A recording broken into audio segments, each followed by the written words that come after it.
Hello and welcome to another installment of Deep into Design.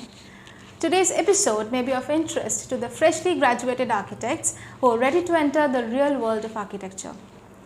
Transitioning from the academics to the real world of architecture may be a little frightening. You may think, which firm should I go to? Or do I have the sufficient expertise to see a project from the beginning to the end? And many more such questions. So it's totally normal. You don't have to be concerned about.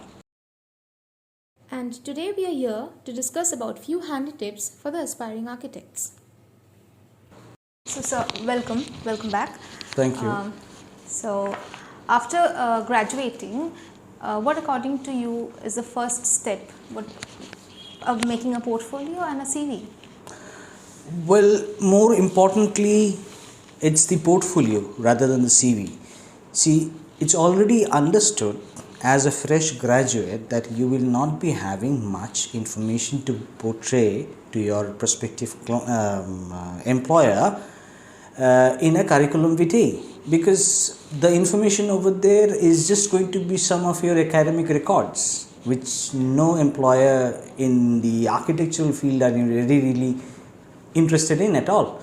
So what they will be interested in finding out is what you have done, how much you have understood about the process of design and architectural design. The only way you can rather explain to your prospective employer without saying much, without being present over there, is through a portfolio. So your CV, that is the information, the academic information, can actually be concised into one small little packet of information that can be part of your portfolio, and the rest of it is just the project that you want to showcase. What will be the students including in their portfolios? Only the best ones or like? See, I understand things in a very simple manner. If I am to approach a certain employer who would need to know about my skills, I would highlight the skills that I know are good, I am confident about. So I will highlight maybe that one or at the maximum two work that through which I can actually explain that yes, through step by step, see, I have arrived at a conclusion. I have arrived at a final concept through some basic understanding of parameters and logical reasoning. So, a good example or an example or two is good enough. You don't need to carry a bulky portfolio. That means, for me, it's the quality that always mattered rather than the volume. So now that the portfolio is done, what next? Interesting. See, now you have a choice of either becoming another brick in the wall. Pink Floyd. Yes. Or you can stand out from the crowd. So to stand out from the crowd, you will actually have to start thinking out of the box. I would suggest that try and understand through this 4 or 5 years of your education, what is your area of interest. Say you have understood that structures or the structural expression of a building is something that you really would like to work upon. So you choose say 5 or 10 of the firms, maybe in the country or in the region that you are, and you study their work, you study their portfolio, you study their projects, see what are they doing, how aligned are their thoughts with your ideas. Then you customize your portfolio for them and send it to these people. The students have to make individual portfolios for the individual companies. Or like Now that's a very interesting thing. See, this portfolio, if you consider this to be a very static portfolio, then what happens is you create one template finish it off, and you take that and you send it across to everyone. अच्छा.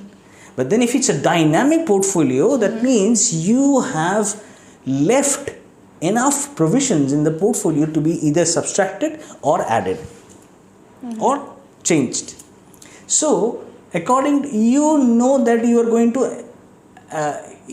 look at structure, look at architectural forms that have structure as their expression.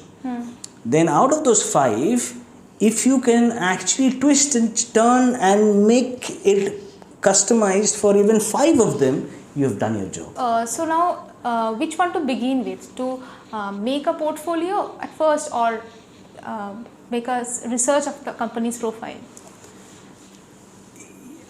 I don't see that as a compartmentalized job that you have to do one before the other or one after the other.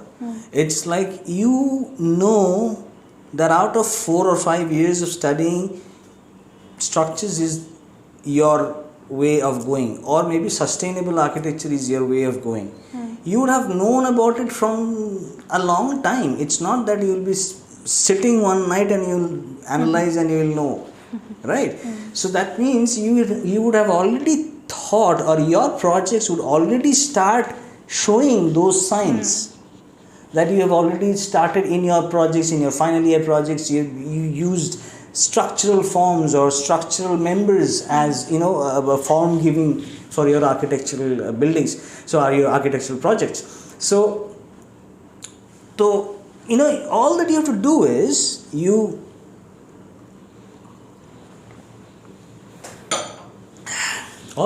do is make a generalized scenario, like a reservoir of your work, which showcases anything to do with structures. Okay. Now, out of the 4 or 5 that you have chosen, see what is it, that customization that you can do for your portfolio. So do that little bit, that's it. But major job is already done, because you would have already thought that structures is going to be the guiding factor for your architecture. Yeah. So your projects have already started taking that kind of a route.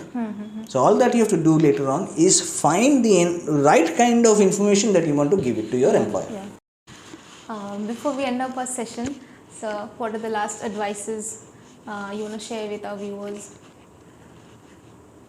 Advice. Well, the first advice that I can give you or our viewers is never to stop learning. Absolutely. And learning does not mean learning that is going to give you a degree. Learning means learning new things, learning new ways, learning new perspectives.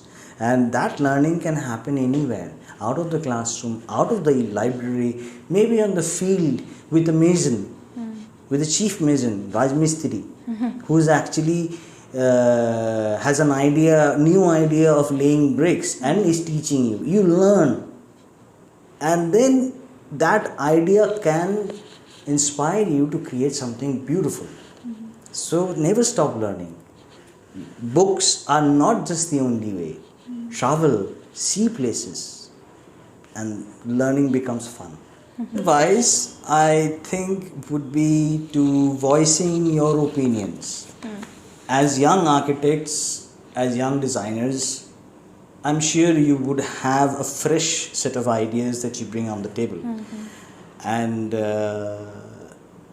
you are architects who will have a different way of communicating. That different way of communicating is through drawings and not through words. So those drawings, if the drawings are strong, you can communicate any idea, and all that you have to do is make strong drawings, and you let your opinions, let your ideas be heard.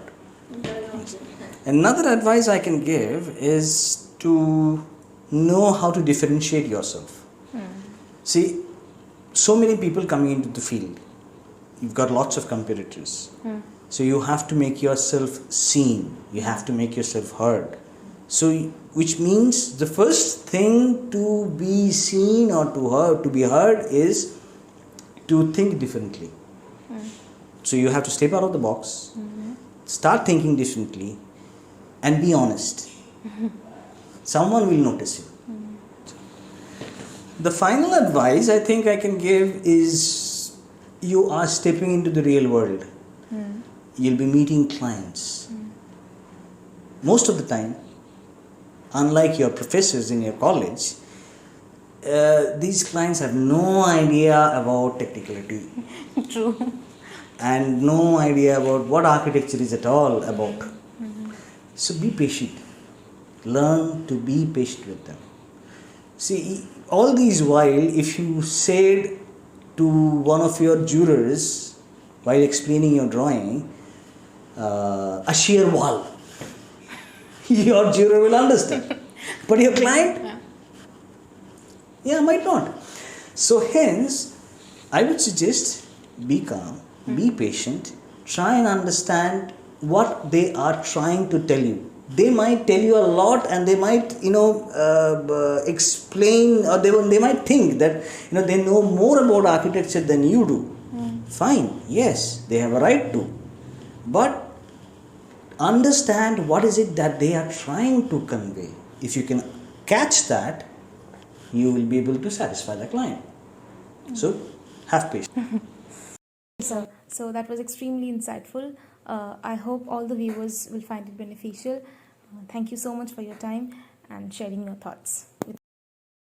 So, in future sessions, we'll cover more of these subjects. Also, if you have any questions or suggestions, please drop a comment below. Thank you.